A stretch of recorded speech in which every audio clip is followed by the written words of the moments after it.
Hello and welcome. Today I'm going to be sharing with you how to grow your TpT sales.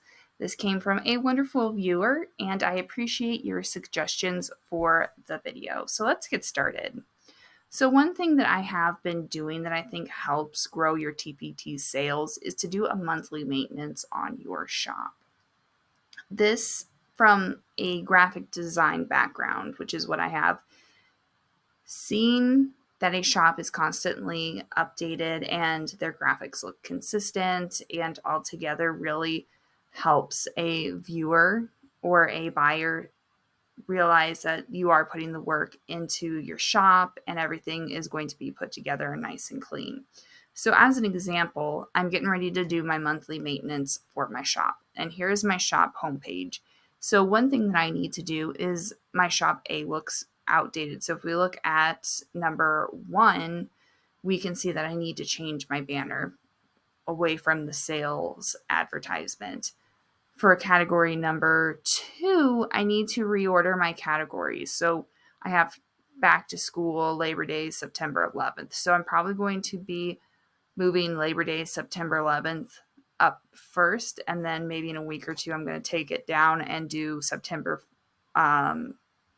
11th and so on each month so that the current holiday is at the top and it's easy to navigate for the users. And finally, I need to change my feature items. I will I will unfeature my back to school items and I will put in my September 11th resources as well as resources that I want to feature like my fall and Halloween resources. So this is something easy that you can do to help keep your shop up to date.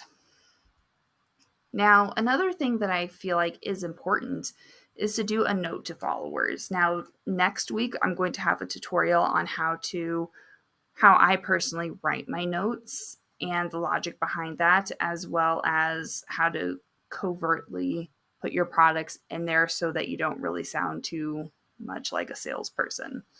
So I have noticed, and I don't think this is a coincidence, is that my followers are increasing. And also, I have noticed that when I have put in specific products that weren't selling as good, I had gotten sales on these products midweek after my note to followers went out. So I think that it does help. And it also just helps build a good line of communication between you and your buyers.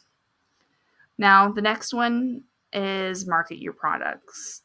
If you are wanting to do this, go ahead. I think that it might take a while to see the overall impact of marketing. I was watching a video by Becca Davis, and she said, like with Pinterest, you really have to be committed for a year to really see the payoff, I believe is what she said, like a year to see the payoff of your marketing.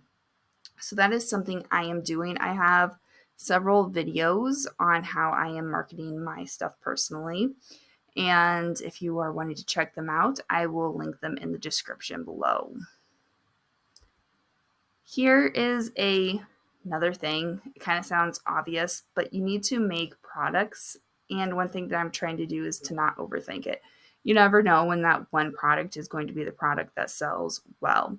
So if you can kind of get out of your head and just start making products, I think that is the best thing you can do. I feel like with teachers pay teachers, it's kind of a numbers game.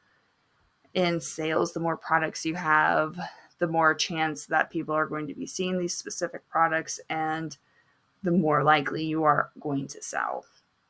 So it's kind of a tried and true thing that people say, make more products, but that is something I think that you need to do in order to grow your shop. This is going to be a long-term thing, growing your TpT shop. I am seeing this.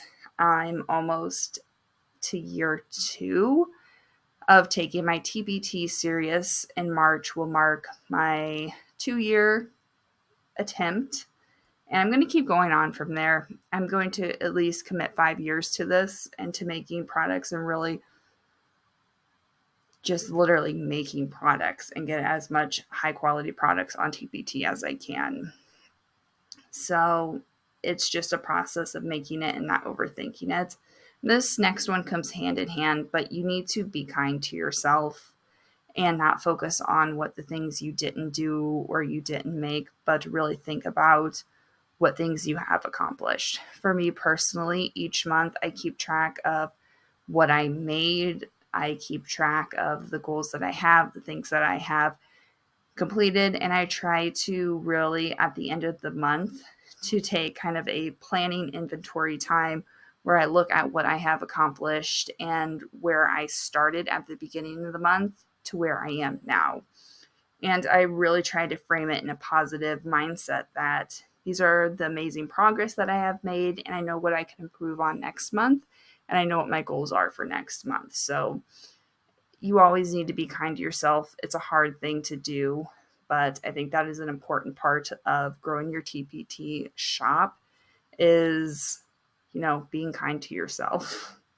So if you like this video, please make sure you subscribe, hit the like button. Here are a few other videos I think you might like, and I will see you next time.